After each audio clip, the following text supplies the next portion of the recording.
இப்போ வந்து காலேஜ் வந்து 3 இயர்ஸ் ஓல்டு. அதாவது வந்து பியூசி இருக்குது, அதுக்கப்புறம் first year second year BA இருக்குது. இன்டர்மீடியட் படிச்சுட்டு ஃபஸ்ட் இயர் பிஏ படிக்கிறவங்க இருக்காங்க. ஸோ இதில் வந்து பியூசி படிச்சுட்டு செகண்ட் இயர் பிஏ படிக்கிறவங்க இருக்காங்க, ஃபஸ்ட் இயர் பிஏ படிக்கிறவங்க இருக்காங்க, பியூசி இருக்குது, பிஏ பிஎஸ்சி. இதுதான் டுட்டோரியல் கிளாஸ். நீங்கள் மொத்தம் கூட்டி பார்த்தீங்கன்னாக்கா காலேஜ் ஸ்ட்ரென்த்து ஒரு 600 இருக்கும். டீச்சர்ஸ் ஸ்ட்ரென்த் வந்து ஒரு 30, 35, 40 பேர் இருக்கும்.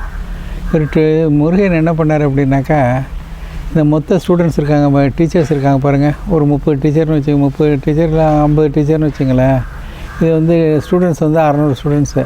இவங்களை வந்து ஃபஸ்ட்டு பியூசி, இது first year BA, second year BA அப்படிங்கிற மாதிரி கிளாஸ் வரையாக எடுத்து மொத்தம் வந்து அந்த 20 வாத்தியாருங்க இருக்காங்க அப்படின்னா, ஏன் ஒரு 50 பேர் இருப்பாங்கனாக்கா 600/50 12 பேர். ஒவ்வொருத்தருக்கும் அது டியூட்டராக இருந்தாலும் சரி, ப்ரொஃபஸராக இருந்தாலும் சரி, 12 ஸ்டூடெண்ட்ஸு. கிளாஸுக்கு 4 பேர். ஃபஸ்ட் இயரில் பிஏல 4, செகண்ட் இயர் பிஏல 4, பியூசியில் 4 வெவ்வேறு பேட்சில் போட்டு அவங்கள வந்து போட்டார். அவங்க வந்து டியூட்டர், தட் இஸ் இன்சார்ஜ் டியூட்டர்னு பேர். இது நல்ல சிஸ்டம், படித்து நல்லா கேட்டு பாருங்கள், வேடிக்கையாக இருக்கும். ஸோ எனக்கு வந்து ப்ரொஃபஸர் ஜெயராமன் வந்து டியூட்டர். அப்போ என்னன்னாக்கா, எனக்கு அவர் தான் கார்டியன் இதுக்குள்ளே காலேஜுக்குள்ளே. எதுவுமே அவருக்கு தெரியாமல் நடக்காது. அதாவது ஹீஸ் ரெசிடென்ஷியல் வார்டன் ஹாஸ்டலில் போடுற மாதிரி எனக்கு என்ன நடந்தாலும் முருகன் அவருக்கு வந்து ஒரு காப்பி போயிடும். அதனால் எனக்கு வந்து care of captain Jayaraman, professor of chemistry. இப்போ வந்து நான் வந்து ஜெயராமனுக்கு டியூட்டி என்னன்னாக்கா, அவர் நேராக வீட்டுக்கு வந்து நான் என் வீடு எப்படி இருக்குது, என்னோடய பேரண்ட்ஸு கார்டியன்ஸ் எப்படி இருக்காங்கன்னு பார்த்து பேசிவிட்டு ஷுட் ஹேவ் பர்சனல் அக்கேட்டன்ஸு. ஸோ ஒரு நாள் ஜெயராமன் வீட்டுக்கு வந்தார், இத்தனை வரேன்னு சொன்னார். வந்து எங்கள் மாமா பார்த்தாரு, பேசினார், இவர் சாட்டிஸ்ஃபைடு. இதே நேரத்தில் அன்எஜுகேட்டட் பேஷண்ட்டாக இருந்து வில்லேஜில் இருந்தாலும் வில்லேஜுக்கும் போகணும். போய் அந்த பேரண்ட்ஸை பார்த்து, உங்கள் பையனை நான் பார்த்துக்கிறேன், எது இருந்தாலும் என்னை கான்டாக்ட் பண்ணுங்கள் அப்படின்னு சொல்லணும். இதை வந்து எங்கள் மாமாவை பார்த்தோன்னா அவர் ரொம்ப சாட்டிஸ்ஃபைடு. ஏன்னா மாமா வந்து மிலிட்ரியில் இதாக இருந்தது, கேப்டனாக இருந்தது. அதனால் மாமாட்ட வந்து எம்ப்ளாய்மெண்ட் ஆஃபீஸராக இருந்தது. இதுவும் எஜுகேட்டடு, அதுவும் எஜுகேட்டடு. சரி, you are in good company அப்படிங்கிறது மாதிரி. பையனுக்கு எதாவது என்கிட்ட சொல்லுங்கன்னு சொல்லி இப்போ சொல்லிட்டு போய்டும். காலேஜில் டிஃபிகல்ட் இருந்தால் எனக்கிட்ட என்ன இன்ஸ்ட்ரக்ஷனாக, எனக்கு என்ன டிஃபிகல்ட்டி இருந்தாலும் நான் வந்து முருகன் இவர்கிட்ட சொல்லணும். இது ஒரு நாள் தீபாவளிக்கு ஊருக்கு போனோம். பியூசியில் போனோன்னே அப்போ தான் இந்த தீபாவளி சீசனில் வர ஃப்ளூ இன்றைக்கும் இல்லை, அன்றைக்கும் அதே தான் ஃப்ளூ, டெங்கு. இப்போ டெங்கு இல்லை, ஃப்ளூ சொல்ல மாட்டாங்க. நாளாக ஃபேஷனபுளாக பேர் வைக்கிறாங்களே தவிர சீக்கும் வைரஸும் ஒன்றா தான் இருக்குது. The virus is happy that you are calling it by different names. அப்போ நம்ம வந்து 57.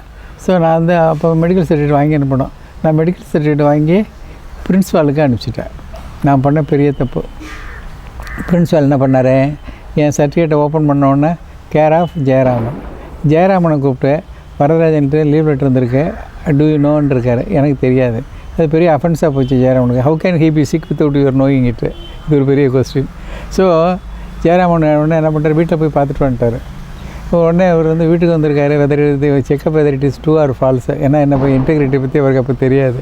வீட்டுக்கு வந்திருக்காரு. மாமா இன்னும் ஊருக்கு வரல அப்படின்னு இருக்கு மாமா. நான் வில்லேஜில் நீடாகுளத்தில் இருக்கேன், இன்னும் தஞ்சாவூர் வரல. மாமா நான் வர்றேன், இங்கே வந்து வாத்தியார் வந்து பார்த்துட்டு போனார், ஜெயராமன் ப்ரொஃபஸர் வந்து பார்த்துட்டு போனார் வீட்டுக்கு. ஐயோ, அவர் ஏமா வீட்டுக்கு வந்தார் அப்படின்னு அத்தையை கேட்டேன். ஏத்தா வந்தார் அப்படின்னு. இல்லை, உனக்கு ஜுரம்னு சொன்னார், இப்போ உண்மையானு பார்த்து செக் பண்ணிட்டு உன்னை எப்படி இருக்குன்னு பார்த்துட்டு போகிறதுக்காக வந்தாருண்ணே. அப்புறம் அங்கேருந்து அங்கே போனேன். காலேஜ் போனோன்னா ஃபஸ்ட்டு டியூட்டி ஜெயராமன்ட்ட ரிப்போர்ட் பண்ணேன்.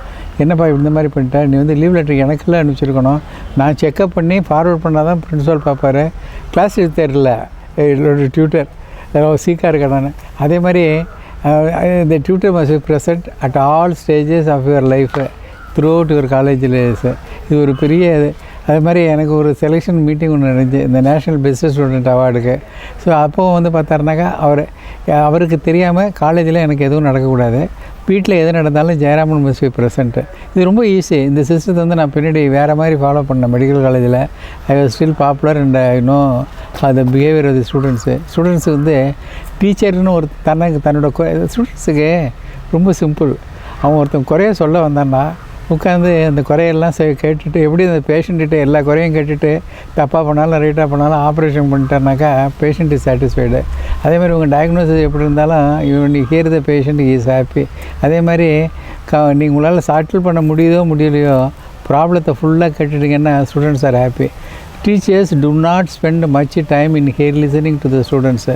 அது வந்து ஒரு தடவை ஹெல்த் செக்ரட்டரின்ட்டு சொன்னார், ஒன் ஸ்டூடெண்ட்டு வெண்டால் committing suicide for the attempted suicide 3rd time in Stanley medical காலேஜ்னு சொல்கிறேன், தெரிஞ்சுங்க.